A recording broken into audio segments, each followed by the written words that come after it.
The portal closed with a sound like the world clearing its throat, a deep, resonant thrum that rattled windows 3 blocks in every direction and set off no fewer than 17 car alarms on Keswick Avenue. It was 2:47 in the morning, the sky above Millhaven was the particular bruised purple of early autumn, and a dragon had just materialized in the intersection of Fifth and Rosewood. His name was Varithkos, the Undying Flame of the Northern Reaches, collector of 7 crowns, bane of the Dunmere Crusade, and he was having, by any metric he cared to apply, an absolutely terrible night. He lay sprawled across the asphalt like a collapsed cathedral. 63 feet from the tip of his snout to the base of his tail, scales the color of heated iron, deep charcoal with veins of dull amber that glowed faintly when he breathed, wings folded against his flanks in the defeated posture of something very large that has just been humiliated by physics. One of his horns had clipped the traffic light on the southwest corner during the landing. The light swung on its cable, cycling dumbly through red, yellow, green, casting carnival colors across the scales of his neck. The portal had been his portal. He'd opened it himself. He knew the incantation. He'd used it 311 times over his 14th-century lifespan. The destination had been the northern ash wastes, where he kept his primary hoard in his 3 favorite limestone caves. What he had gotten instead was this: concrete electric light, the acrid perfume of exhaust and fast food grease, and a terrible ringing in the part of his skull that handled spatial orientation. He lifted his head slowly. His neck made a sound like a drawbridge chain. A small creature stood on the sidewalk approximately 8 feet from his left forepaw. It was upright, bipedal, dressed in dark clothing with a yellow reflective stripe across its chest, and it was holding a thin rectangular object that emitted a pale blue glow. It was staring at him. Varithkos stared back. The creature, a human, he recognized them. He'd eaten a few centuries ago, though not recently. They'd become more trouble than they were worth, slowly raised the glowing rectangle and pointed it at him. "Yo," said the humans. Varithkos considered his options. His wings were intact. His fire glands were functional. He could, in theory, simply take off. The problem was immediately apparent when he tried to extend his right wing. It struck the facade of a building to his east, a structure of brick and glass and steel that compressed but did not shatter under the impact, and he had perhaps 4 feet of clearance on his left before the wingtip found the corner of a different building. He was, in a very literal sense, wedged. He tried the incantation again, muttered it under his breath, felt the magic gather in his chest like a drawn breath, shaped the exit point, pushed. Nothing, the magic dissolved. The spatial pathways were clogged was the wrong word, rerouted. Something in the local architecture of reality was interfering with long-distance translocation. He could feel it, a dense, invisible mesh of signal and electricity and human attention that sat over this place like a net. Cities, he recalled distantly, had always been difficult for portal magic. He'd simply never been stuck inside one before. The human was still filming him. "Could you," Varithkos said, his voice rolling out across the empty street like thunder deciding where to land, "put that away." The human did not put it away. Instead Varithkos revised, as the creature's physiological markers resolved into clarity, said, Are you real?" "I am approximately 1400 years old," Varithkos said, enunciating with the careful precision of a creature that had once reduced a warlord to tears simply by pronouncing his name incorrectly. "And I have never once been imaginary. Yes, I am real. Now put that away before He stopped. He'd been about to say incinerate you and your glowing rectangle, but he reconsidered. The creature appeared to be the only living thing on the street. If Varithkos was going to need assistance, and the geometry of the situation was suggesting, with depressing clarity, that he was burning the only available assistant seemed strategically unsound. "Before you what?" the human asked. "Before I ask you with significantly diminished patience to please put it away." The human lowered the rectangle slightly. "My name's Danny," he said. "Danny Akafer, I do night deliveries." "Varithkos," the dragon said, "I collect crowns and occasionally burn things. I'm not here intentionally." Danny Akafer looked up at the traffic light still swinging against the dragon's neck. Looked at the 6-inch deep grooves the dragon's claws had carved in the asphalt during landing. Looked at the wings, the scale-covered flanks, the amber-glowing veins, the 2 enormous eyes that reflected the streetlights like furnace doors left ajar. "Yeah," Danny said, "I can see that." The next 6 hours were among the most undignified of Varithkos's long life, and he had once been sat upon by a war elephant. Dawn came slowly, painting the city in increments. The car alarms eventually stopped. A police vehicle arrived at 3:15, then 3 more, then something larger with many lights that parked at both ends of the block. The officers, Varithkos noted, they held weapons, which he regarded with the same mild interest he might give to a child holding a twig, communicated with each other through small devices, and occasionally with him through a speaking horn that made the officer's voice sound like a cat being apologized to. He answered their questions with what he considered remarkable restraint. No, he was not a threat. Yes, he was a dragon. No, he had not come here deliberately. Yes, he intended to leave as soon as he resolved the technical issue with his portal. No, he was not going to discuss the contents of his hoard. No, the officer could not enter the perimeter of his. He stopped himself. This was not his territory. He had no perimeter here. The realization sat in his chest like an unlit coal. Danny Akafer had stayed. Varithkos found this either admirable or stupid and hadn't decided which. The human sat on the curb across the street, eating something from a paper bag and watching the proceedings with the comfortable attention of someone watching a sporting event from a good seat.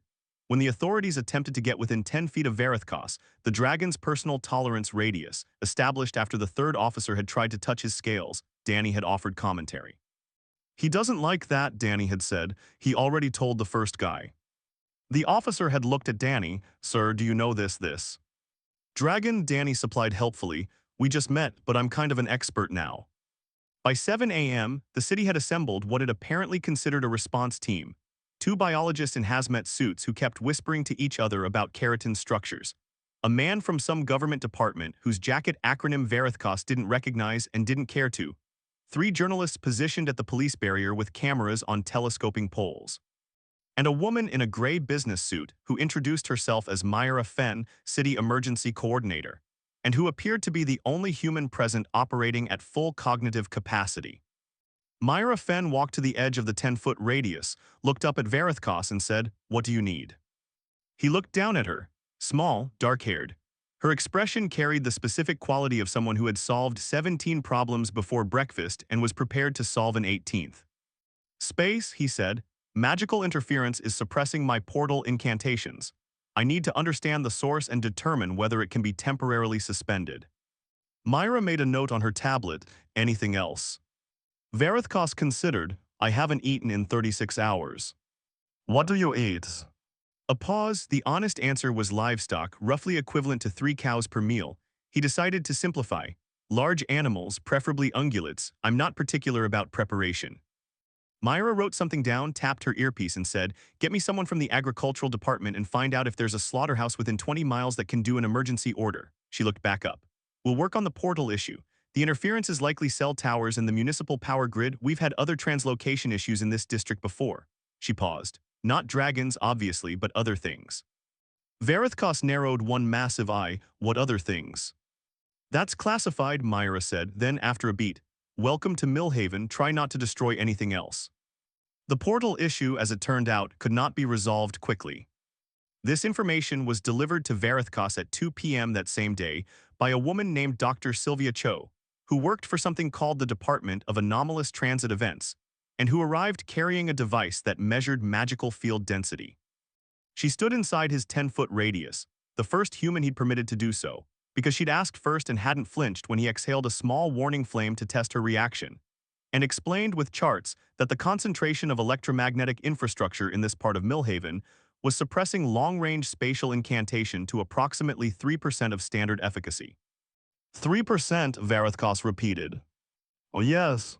My portal requires at minimum 40. "Oh yes. And the infrastructure cannot be temporarily suspended." Dr. Cho's expression indicated she'd already asked this question to 17 different people. "Half the city's communications run through this district. The power grid alone, no, we can't turn it off. Not for..." She checked her device. "Based on your incantation's resonance signature, I'd estimate you'd need roughly 6 hours with the grid offline. That's not possible." "Then what is possible?" She looked at her charts. "There are 2 sites on the city outskirts, here and here." She pointed to locations on a map where the field density drops low enough. You could walk there. The silence that followed had a specific texture. Varithkos looked at the map. He looked at the streets of Millhaven, the traffic, the buildings packed shoulder to shoulder, the humans going about their morning on the sidewalks beyond the police barrier. "Walk," he said. "It's about 4 miles to the nearest site." He looked at the streets again. A city of this density, he could calculate the damage. Wings folded, moving at a controlled pace, he would still clip buildings at every intersection. He would leave claw marks on every surface. The psychological effect on the human population would be, he'd read historical accounts of dragons in cities. They were not flattering to either party. "And if I don't walk," he said. Dr. Cho closed her charts. "Then we find somewhere for you to stay until we can work out another solution." I don't stay in cities. I know, she said. She did not appear intimidated. She appeared tired in the way of someone who regularly handled impossible situations and had made peace with it. But right now, you might not have a choice. Verithkos looked at the intersection he'd landed in. Looked at the buildings on every side, the signs in their windows, the cars parked along the curb, the traffic light still swinging slightly where his horn had clipped it. Looked at the reddish marks on the asphalt where his weight had been redistributed. He breathed out a long, slow exhale, and the air temperature in a 10-foot radius rose by approximately 4 degrees. I see, he said. The solution, such as it was, took the form of an industrial lot. It was located 6 blocks east, a former freight depot that had been awaiting redevelopment for 11 years, and which currently contained nothing but cracked concrete, a chain-link fence, 2 decades of weeds growing through the pavement, and a rusted loading crane that Verithkos examined with the professional interest of a collector nodding someone else's taste in sculpture. It was approximately 200 feet by 300 feet tight, but sufficient for him to lay at full extension without touching the fence on more than 2 sides. The city moved him there at dusk, which was logistically complex. Myra Fenn had organized it. Traffic on 3 surrounding streets was halted. A path was cleared. Verithkos walked it with excruciating care, wings pressed flat, tail carried elevated, each footstep placed with the concentration of a creature threading a needle with its entire body. He still cracked 2 sections of sidewalk and sheared a fire hydrant with the tip of his tail. The resulting geyser soaked 2 officers and a cameraman, but he reached the lot without structural damage to any building. He settled onto the concrete with a sound like a quarry making a decision. The chain-link fence was relocked. Temporary lighting was installed along the perimeter. A pair of officers in a patrol car were stationed at the main gate. And then, more or less, Millhaven went to sleep and left a dragon in its industrial district and tried to figure out what to do next. Danny Ockhoffer showed up at 8 p.m. with a bag of food. I know you already ate, he said through the chain link. The city had arranged the cattle, eventually 6 animals from a processing facility 40 miles north, transported in a refrigerated truck. Verithkos had eaten them with dignity, which had required a certain amount of concentration given the audience. But I figured, I don't know, you probably don't eat human food, right? Verithkos had been lying with his head on his forelegs, staring at the sodium vapor glow of the city sky where no stars were visible and feeling, for the first time in centuries, genuinely at a loss. He turned his head at Danny's approach. The human was young mid-20s by Verithkos's reckoning, with a delivery bag still strapped across his chest and a still slightly disbelieving expression that had been softening all day into something more like curiosity. No, Verithkos said, I don't eat human food, but the gesture is noted. Danny sat on an overturned crate near the fence. So what are you going to do? That is the question. Can't you just wait until they turn off the grid or whatever? The grid will never be turned off. This city runs on it. He paused. Dr. Cho believes there may be an alternative incantation pathway that doesn't require the same minimum efficacy threshold. She is researching it. The timeline she gave me was, he considered how to express his feeling about the timeline insufficient. How long? Weeks, possibly months. Danny was quiet for a moment. A siren moved across the city somewhere to the south, rising and fading. Huh, he said, weeks. Oh yes. So you need somewhere to live. Verithkos turned his head toward the human. I have somewhere to live. It is in the northern ash wastes. It contains 14,000 gold pieces, 22 crowns, a collection of tapestries from the Dunmere period, and 3 excellent limestone caves with optimal thermal properties. He paused. It is not here. Right, Danny said, but here you need somewhere to live, or at least somewhere to be. He looked at the lot. The cracked concrete, the weeds, the rusted crane, the city sky pressing down on everything. This seems rough. Verithkos looked at the lot too. I've slept in worse, he said. It was not entirely true. The next morning, a man named Gerald Pitts arrived at the lot gate at 9 a.m. and waited with considerable impatience for someone with authority to come and speak to him. When Myra Fenn arrived at 9:20, Gerald Pitts introduced himself as the property manager for Keswick Industrial Holdings, which owned the former freight depot. My clients own this lot, Gerald Pitts said. He was a compact man with the energy of a spring that had been wound too tightly and left on a shelf. They're not responsible for whatever this is, and they have a redevelopment timeline. Mr. Pitts, Myra Fenn said, there is a 63-foot dragon on your client's property. The redevelopment timeline is going to need to adjust. My clients have permits. There's an investor presentation in 6 weeks. I need to know. I understand, Myra said. In the meantime, we need the property. Gerald Pitts looked at the lot. At the dragon, who was watching this exchange with the amber-eyed attention of an entity that had overseen many negotiations, most of which had ended in its favor. "What does the city intend to do about the property costs?" he said. Myra looked at him, then she looked at Verithkos. Then she looked back at Gerald Pitts with the expression of a woman assembling a solution in real time. "What's the monthly rate for the lot?" she said.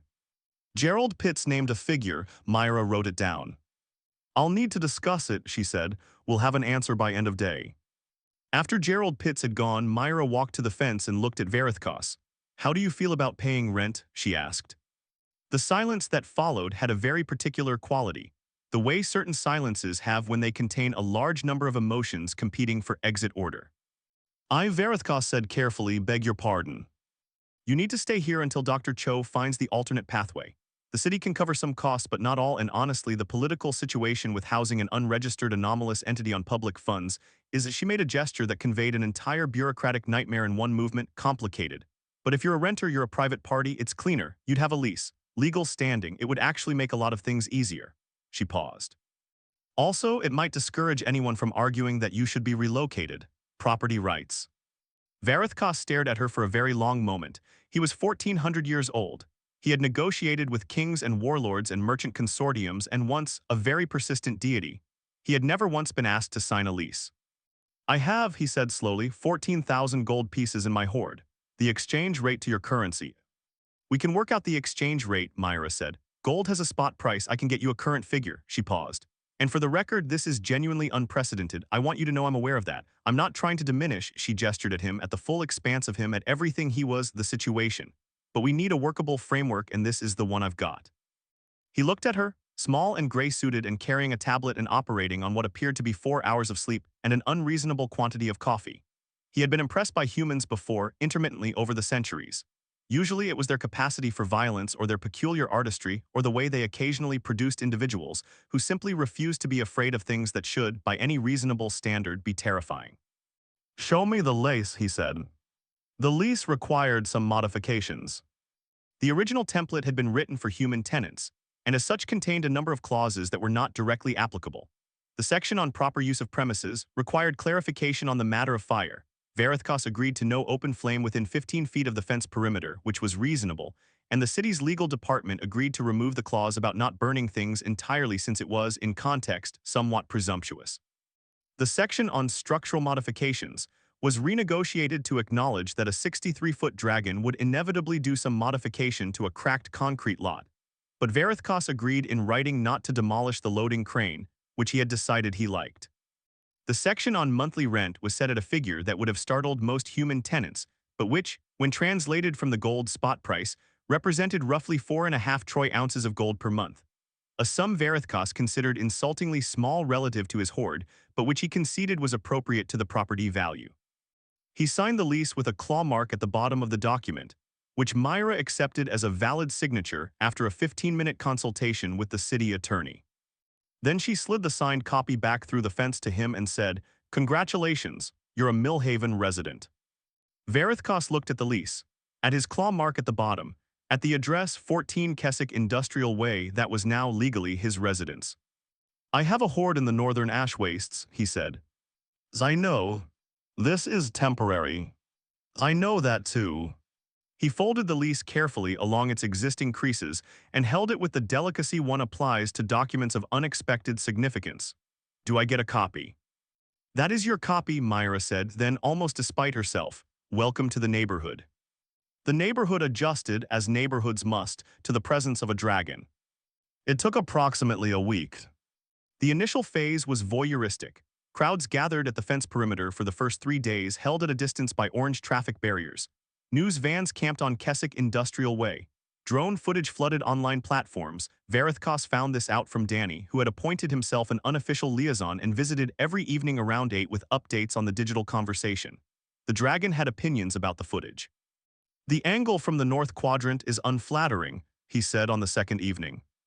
"Dude," Danny said, "you're trending like globally." "I don't want to be trending, I want to be in the northern ash wastes."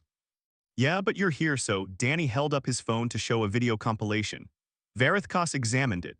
1400 years of existence, a collection of crowns from conquered warlords, a personal mythology that had given 4 separate cultures material for generational nightmares, and he was now famous for being large in a parking lot. "Delete all of that," he said. "I cannot delete the internet," Danny said apologetically. The second phase was commercial.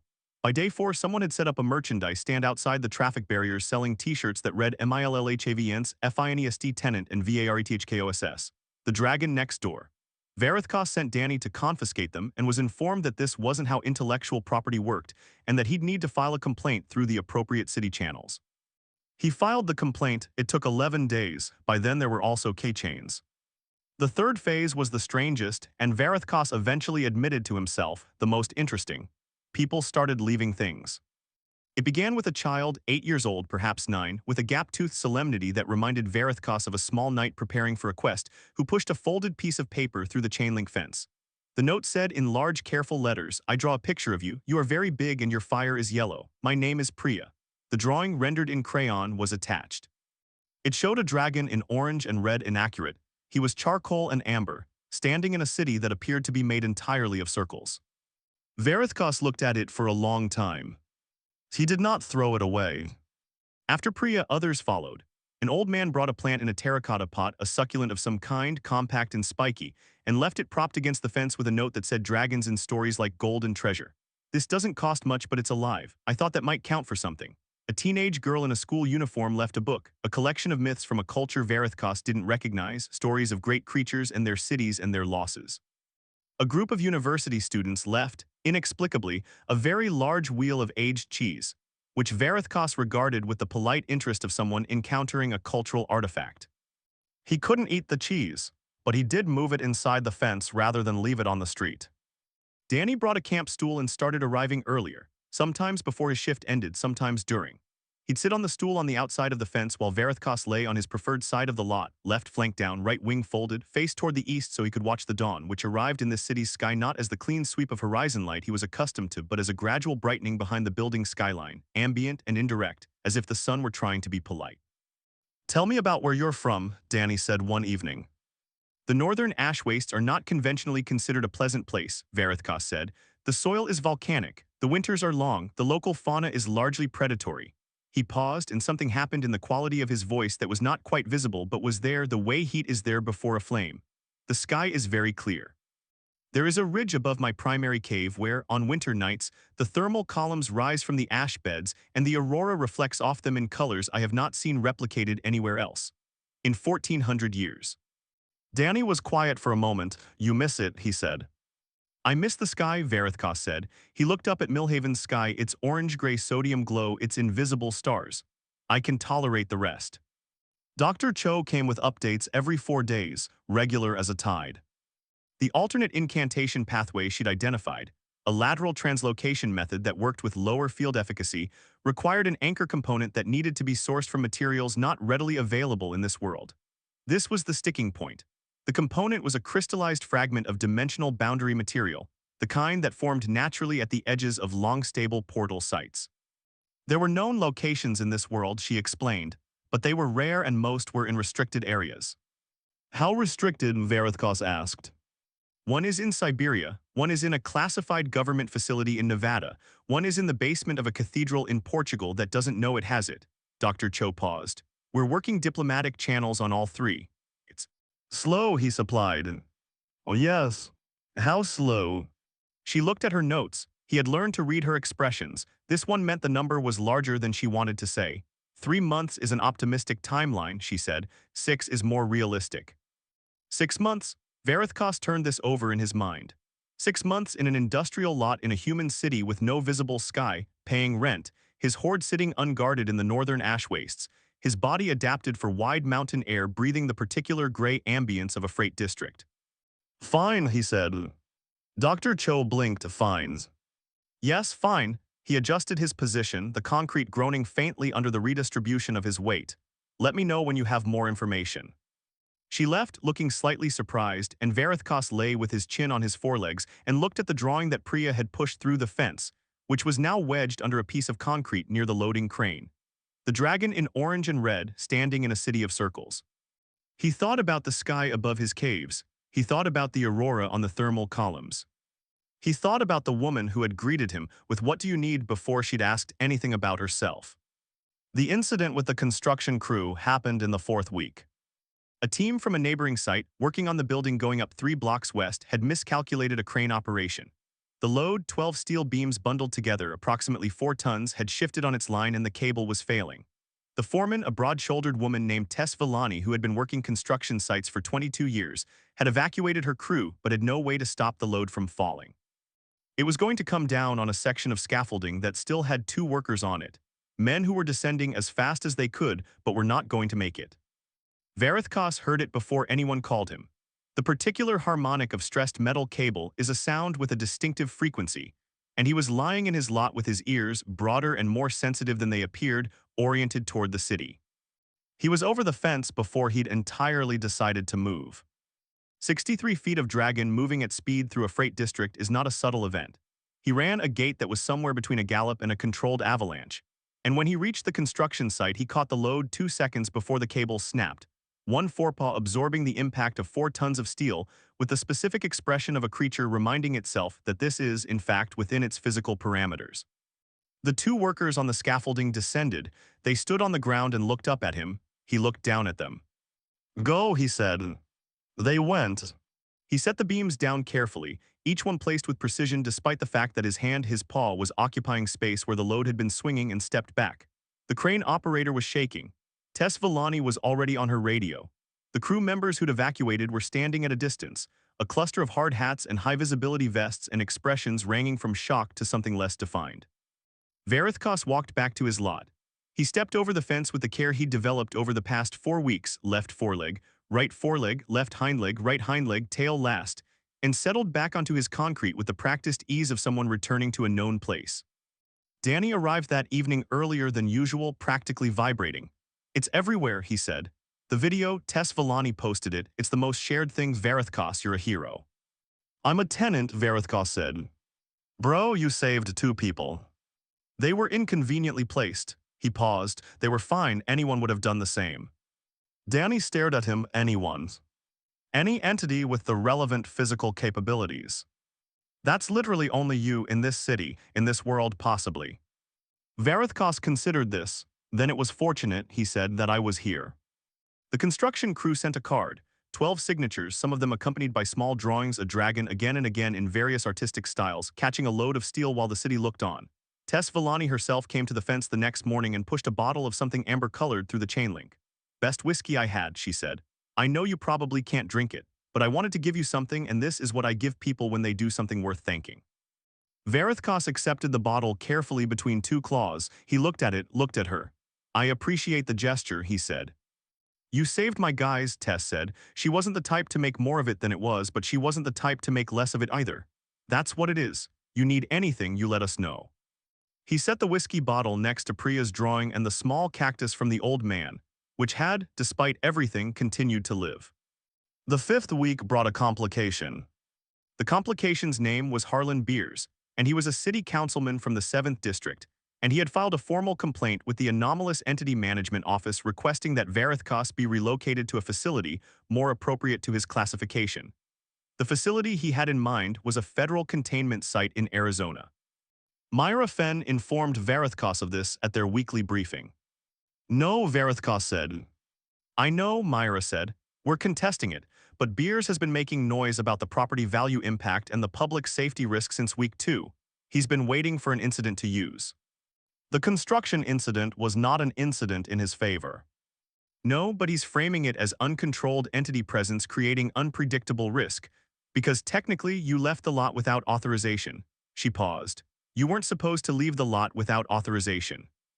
Varithkos looked at her with the expression of a creature that has been many things in 1400 years, but has never previously been in the position of being cited for violating a residential lease clause. "2 workers would have died," he said. "I know," she met his eyes steadily. "And I know, but legally you violated Section 7, subsection C, leaving the premises without coordination with city emergency management." He breathed out. The air temperature in a 10-foot radius rose by 3 degrees. "What does contesting it require?" "A public hearing. You'd need to speak, or I can speak for you.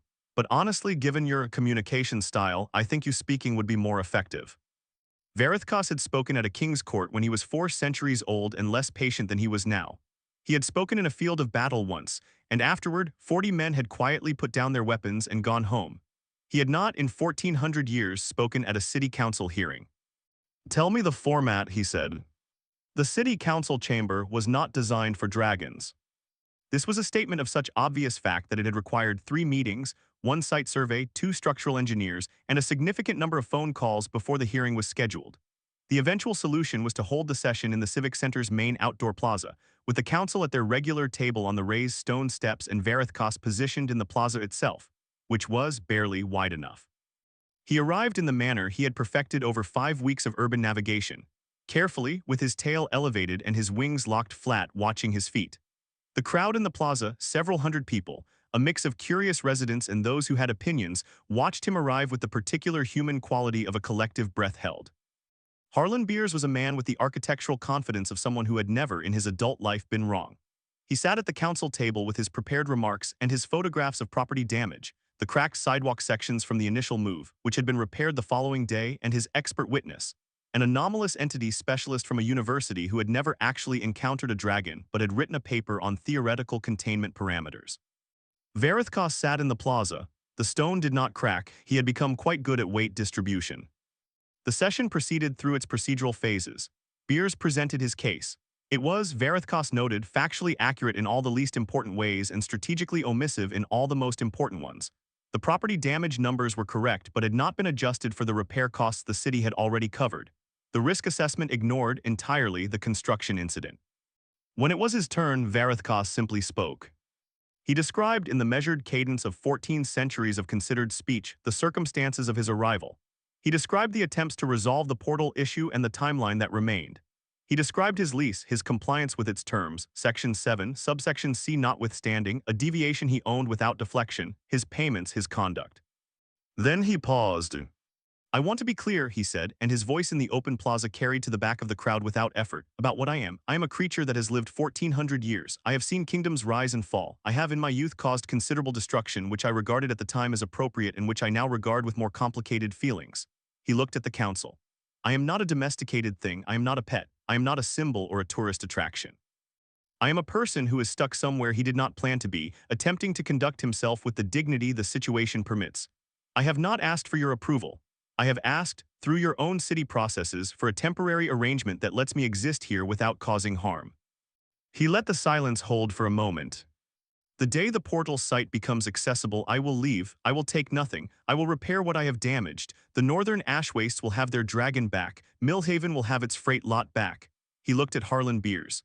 "And you will have whatever you intended to build there." Harlan Beers opened his mouth. "I'm not finished," Varithkos said. His voice didn't rise. It simply became the kind of sound a mountain makes. "2 workers went home to their families because I was here. That is one thing I can say with certainty in this council, in this city. Whatever administrative inconvenience my presence represents, that is also true." He stopped. The plaza was quiet. The council voted. The containment proposal failed 5-2, with Harlan Beers and 1 other dissenting. That evening, Danny brought takeout for himself and sat on his stool, and they talked for 3 hours. They talked about the northern ash wastes and what the aurora looked like on thermal columns. They talked about how Danny had started delivering packages at 19 to pay off his student loans and somehow never stopped and now had 3 delivery routes and was thinking about buying a van. They talked about the nature of treasure, what counts, what doesn't, why Varithkos had started collecting crowns specifically, which had happened because of a particular warlord in the 5th century who had told him that a dragon could never truly rule anything, and Varithkos had taken the statement personally. "Do you still feel that way?" Danny asked. "Like, is it still about proving him wrong? That guy's been dead for 1,000 years. "No," Varithkos said after a long pause. "I think it became about something else, proof of time, evidence of a long life." Another pause. "The crowns are ugly, most of them. They're the ugliest objects I own because the people who wore them were often the ugliest kind of person. But each one is a story, a whole complex story." Danny nodded slowly, like receipts. Varithkos looked at him. "Yes," he said, "exactly like that." Danny looked at the lot. The cracked concrete, the weeds, the crane, Priya's drawing under its piece of concrete, the cactus in its terracotta pot, the whiskey bottle catching the distant ambient light of the city. The accumulated small weight of 5 weeks of human attention deposited at a fence by people who felt, for reasons he hadn't entirely understood and had stopped trying to analyze, that they should. "You're going to miss this, aren't you?" Danny said, "when you go." Verithkos was quiet for a long time. "I'm going to miss the sky being wrong," he said finally. "I've gotten used to the sky being wrong." Danny laughed. It was a real laugh, sudden and genuine, and it bounced off the industrial walls and scattered into the night. Verithkos found, to his mild surprise, that he liked the sound. The cactus was joined, over subsequent weeks, by other objects that fit through chain link or were propped against the fence. A second drawing from Priya, more detailed this time, showing the dragon catching the steel beams with Verithkos noted genuinely moved, an accurate amber glow along the scales. A handwritten note from Tess Villani's crew, Section 7, subsection C, worth it. A stone from someone who'd written on it in permanent marker, "From the river, you probably like rocks." He did, actually. He'd kept it next to the first stone in his hoard over centuries when he found ones with interesting mineral compositions. This one was a decent piece of quartz. Dr. Cho came with her updates, month 2, month 3. In month 4, the diplomatic effort with the cathedral in Portugal produced results. The crystallized boundary fragment was real, was accessible, and the cathedral's board of directors, once the situation was explained to them by a very patient representative from the Department of Anomalous Transit Events, agreed to a temporary loan of the material in exchange for a charitable donation, and at the board chair's personal request, a signed statement from the dragon confirming the loan. Verithkos signed it with a claw mark and felt, for the first time, that the bureaucratic machinery of this world had actually done something useful. Dr. Cho ran the tests. The alternate incantation pathway would work. The field density at the north outskirts site was sufficient. On a Tuesday in month 4, she told him they could attempt the portal within the week. Verithkos sat with that information. Myra Fenn came that afternoon. Verithkos watched her approach the fence. She never knocked, just walked up and waited, and he moved to his side of it. "Dr. Cho told me," she said. "Oh, yes." She looked at him for a moment. "How do you feel?" He considered the question. He looked at the lot. The concrete now familiar, its cracks memorized. The weeds, which he had stopped accidentally incinerating when he adjusted his sleeping position. The loading crane, which he thought was genuinely beautiful in the way of things that exist for pure function and have no interest in being beautiful. The accumulation of small objects near the fence. "Ready?" he said, and he paused, a pause that 1,400 years of not being uncertain made strange and careful, grateful, which is not a word I have had frequent occasion to use. Myra looked at him. Her expression had the quality of someone who is maintaining professional composure around something that is genuinely, quietly affecting them. "You're a good tenant," she said. "Mostly, subsection C notwithstanding." "Subsection C was worth it," he said. She smiled. It was a small smile, brisk and real. He walked to the north outskirts site on a Thursday morning early before the city was fully awake. Myra organized it. Danny came. Dr. Cho came. Tess Villani showed up without being asked with 4 members of her crew, all of them in work gear at 6 a.m. on a day off. Priya was there, held up by her father, waving at him from behind the police barrier. She had made a third drawing which she held up for him to see, the dragon against a sky of aurora lights rendered in every color of crayon she owned. It was extraordinary. Verithkos looked at it for a long moment, then he looked at her. "That's an accurate sky," he said. "You've never seen it." Danny described it, Priya said. Her voice was the voice of a child entirely comfortable with facts that would unsettle most adults. He said it was yellow and green and blue on dark. "I practiced." "You did well," Verithkos said. He meant it. The walk to the outskirts took 40 minutes. Through Millhaven's early morning streets, past the freight district and the residential blocks and the park where the path widened enough that he didn't have to watch his tail. The city waking around him, not with alarm this time but with the quiet attentiveness of familiarity. People stopped on sidewalks to watch. A few waved. One elderly man outside a bakery raised a coffee cup. He had been in this city for 4.5 months. He had paid 4.5 months of rent in gold, had attended 1 city council hearing, had saved 2 workers from a falling load of steel, had maintained a lot in generally good order, had spoken to a child about auroras, had learned the names of more humans than he had learned in the previous 3 centuries combined. The site was a cleared patch on the city's northern edge, where the electromagnetic density dropped to a level his instruments, borrowed from Dr. Cho, confirmed was workable. He stood in the center of it while the humans arranged themselves at a distance that was respectful, and for most of them, emotionally appropriate. He gathered the incantation. He felt it take shape differently than usual. The alternate pathway had a lateral quality to it, a sideways slide through spatial architecture rather than a direct push. He oriented on the northern ash wastes. The limestone caves, the thermal columns, and the aurora sky. He looked back once. The group of humans watching him. Small and varied and complicated, each one a whole dense story that he would never fully know, arranged on a gray morning at the edge of their city to watch a dragon go home. Downey raised a hand. Varithkos inclined his head, a gesture he had previously reserved for royalty. He pushed. The portal opened, not the smooth disk he was used to, but a more ragged ellipse, the alternate pathway's aesthetic compromise. And beyond it he could see the familiar dim red dawn of the ash wastes, volcanic soil, the silhouette of his ridge. He went through in one smooth movement, wings folded, the portal closing behind him with a sound like a long exhale. On the concrete floor of the now empty lot on Keswick Industrial Way, arranged near the loading crane, was a child's crayon drawing of a dragon in a city of circles. A second drawing more detailed, a piece of quartz with interesting mineral composition, a small cactus in a terracotta pot, alive and slightly larger than it had been in September, an unopened bottle of very good whiskey, and a note written in a claw mark so precise it looked deliberate on a piece of paper left carefully weighted down. One word, in the oldest written language Varithkos knew, which translated into contemporary English as something between gratitude and I will remember this, and the sky here was always wrong but it was, for a time, mine. Danny Akafer photographed it before the lot was cleared. He still has the photograph. He's never entirely sure, on the nights when the city sky is that particular bruised purple, whether the faint warmth in the air is the season or something else entirely.